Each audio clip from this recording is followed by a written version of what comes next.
از قلم حقیقت رقم سرکار حجت الاسلام والمسلمین سلطان المتکلمین رئیس المحدثین جناب علامہ محمد حسن صاحب قبلہ مجتہد پرنسپل دارالعلوم محمدیہ سرگودا دامت برکاتہ بسم سبحانہ مقدمہ تمہید سرکار ادیب اعظم متضلہ کی نظر انتخاب اس گناہگار پر پڑی اور حکم دیا کہ شافی ترجمہ اصول کافی پر مقدمہ لکھوں۔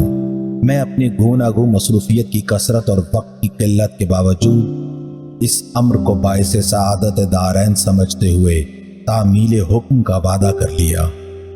باوجود اپنی عدم الفرصتی کے خیال یہ تھا کہ کتاب کی جلالت قدر کے پیش نظر اس کے حسب حال قدر مبسوط مقدمہ لکھا جائے گا اور اس میں تمام متعلقہ مباحث پر شرح و بسط سے تبصرہ کیا جائے گا، مگر سرکار موصوف نے یہ پابندی عائد کر دی کہ یہ مقدمہ 8 صفحات سے زائد نہ ہو۔ اس لیے بموجب المامور المجبور والمجبور المعذور شدید اختصار سے کام لینا پڑا، تاہم اس مقدمہ کو جامع اور معنی بنانے اور تمام متعلقہ امور پر کچھ نہ کچھ روشنی ڈالنے کی کوشش ضرور کی گئی ہے۔ اب رہا یہ امر کہ ہم اس کوشش میں کہاں تک کامیاب ہوئے ہیں، اس کا فیصلہ قارئین کرام عند المطالعہ کر سکیں گے۔ السعی منی والاتمام من اللہ۔ حدیث کی تعریف لغوی معنی کے اعتبار سے حدیث کلام کے مترادف ہے اور اصطلاح محدثین میں بنابر مشہور حدیث اس چیز کا نام ہے جس میں قول یا فعل یا تقریر معصوم کی حکایت کی جائے۔ محدثین کے نزدیک خبر بھی مجازاً اس معنی میں استعمال ہوتی ہے، بلکہ سنت کو جس کی اصطلاحی حقیقی معنی قول یا فعل یا تقریر معصوم کے ہے، بعض اوقات حدیث کے معنوں میں استعمال کیا جاتا ہے۔ از حدیت المحدثین۔ ابتدائے اسلام میں لوگ حافظہ کے زور سے زبانی حدیثیں یاد کر کے بیان کرتے تھے، مگر بعد میں اس کی تدوین و ترویج ہو گئی اور اس سلسلے کی ابتدا پہلی صدی میں ہو گئی تھی، اور بعد میں تو اس فن نے بڑی اہمیت حاصل کی اور اسلام میں بڑے بڑے جلیل القدر محدث اور حافظ الحدیث بزرگ پیدا ہوئے۔ فن حدیث کی فضیلت یہ حقیقت ہے کہ علوم اسلامیہ میں علم الحدیث ایک نہایت عظیم الشان اور جلیل القدر علم ہے۔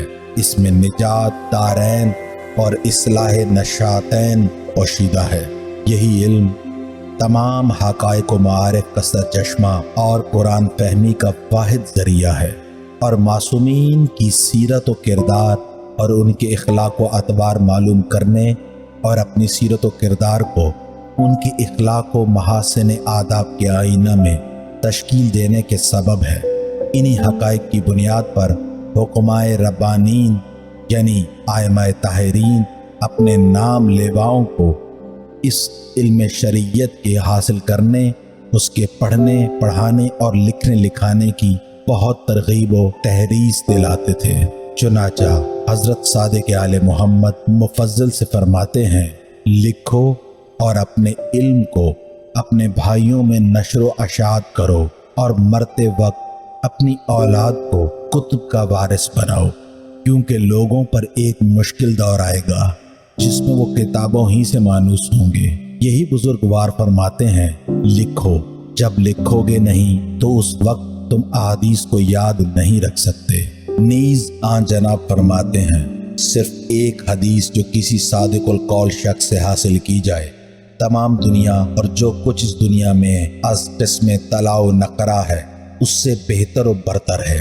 سرکار علامہ مجلسی رحمۃ اللہ علیہ فرماتے ہیں، مجھے اپنی زندگی کی قسم، میں نے احادیث کو ایسی کشتی نجات پایا ہے جو سعادت کے ذخیروں سے لبریز ہے، اور مینار ہائے نور سے اس طرح مزین و معمور پایا ہے جو جہالت کی تاریکیوں سے نجات دینے والے ہیں۔ میں نے کہیں کوئی ایسی بات نہیں پائی جس کا نچوڑ अहादीस में ना हो। फितना इनकार हदीस। मगर अफसोस है कि बाई हमा मुसलमानों में हमेशा से ऐसा गिरोह भी मौजूद रहा है जो न सिर्फ ये कि हदीस की अफादियत का मुनकर है, बल्कि वो कहता है ई दफ्तर बेमानी गर्क मैं नाबेउला। इस फितना का हजर असास तो पैगम्बर इस्लाम के आखिरी लम्हात हयात में आन जनाब के मुतालबा कलम तबात के जवाब में हस्बुना किताबल्लाह कहकर दिखाया गया था, और इन्हीं हस्बुना किताबल्लाह के कायल के दौरे खिलाफत में हदीस बयान करने वालों को दुर्रे लगते थे। बहवाला अल फारूक शिबली नौमानी। ये नजरिया फासिदा इस्लाम के मुख्तलिफ अदवार से गुजर कर मौलवी चकड़ालवी और मिस्टर परवेज के वक्त खूब बरगे पार ले आया, तो हस्बुना किताबल्लाह के कायल भी चिल्ला उठे हैं और इस ख्याल के अब्ताल पर मुतअद्दिद कुतुब और रसाइल लिख डाले हैं, मगर इन हजरात को ये कौन समझाए। बहरहाल अब करीबन सब मुसलमान इस हकीकत को तस्लीम करते हैं कि अगर अहादीस से इनकार कर दिया जाए तो ना कुरान के हकीकी मतलब व मानी समझ में आ सकते हैं, न हक़ाइक़ इस्लाम मालूम हो सकते हैं, और ना असूल व फरू मुकम्मल हो सकते हैं।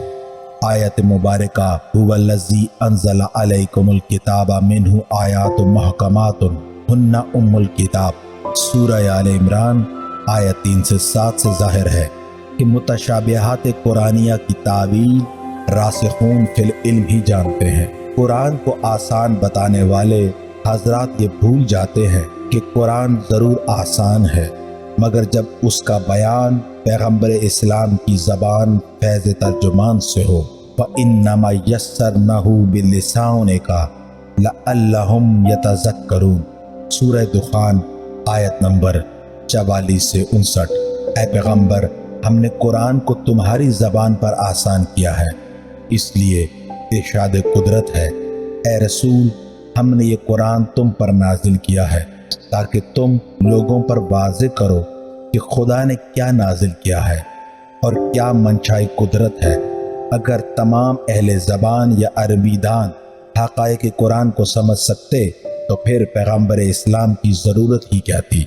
उनका तो वजीफ़ा ही ये था, यतलू अलैहिम आयातिही व युज़क्कीहिम व युअल्लिमुहुमुल किताबा वल हिकमा सूरह जुमा, कि वो आयात इलाहिया की तिलावत करें, लोगों का तज़किया नफूस करें और कुरान व हिकमत की तालीम दें। इन हक़ाइक़ से वाज़े और आश्कार हो गया कि हक़ाइक़ व मारिफ़ कुरानिया पैगम्बर इस्लाम समझ और समझा सकते थे, या फिर वो ज़वात कुदसिया इसकी अहलियत रखते हैं जो अहले बैत रसूल, जानशीन रसूल और वारिस इल्म रसूल हैं, जिनके मुताल्लिक़ खुदा फरमाता है सुम्मा औरसनल किताबा अल्लज़ीना इस्तफ़ैना मिन इबादिना सूरह फातिर आयत नंबर 32 से 35। हमने कुरान का वारिस उन मखसूस लोगों को बनाया है जिनको हमने अपने तमाम बंदों में मुंतखब कर लिया है।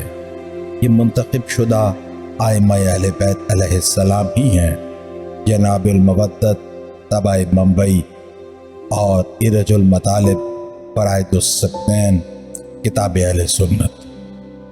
बराबरी सही तालीम कुरान वही है जो इस खानवादाए इल्म व इस्मत से मनकूल हो, और सही हदीस नबवी भी वही है जो इस मादन सिद्क़ व सफ़ा के वास्ते से मरवी हो। असहाब आइमा अलैहिस्सलाम का हदीस में एहतमाम हदीस की अहमियत और आइमा दीन की तालीम और तलक़ीन का नतीजा था कि उनके असहाब अत्याब अहादीस के जमा करने और ज़ब्त तहरीर में लाने के मुतल्लिक़ बहुत गहरी दिलचस्पी लेते थे और इस सिलसिले में फ़ौक़ुल आदात एहतमाम करते थे। इस अमर का अंदाज़ा इस बात से बआसानी लगाया जा सकता है कि सिर्फ हज़रत सादिक़ आले मोहम्मद अलैहिस्सलाम की खिदमत में दानुए तलम्मुज़ तय करने वाले और इस चश्मे फैज़ से इस्तिफ़ादा करने वालों की तादाद 4000 बयान की गई है।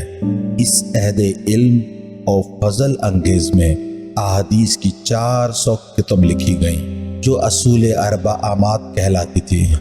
दूसरे असहाब आइमा का इससे अंदाज़ा लगाया जा सकता है। क़यास कुन ز گلستان من بہار برا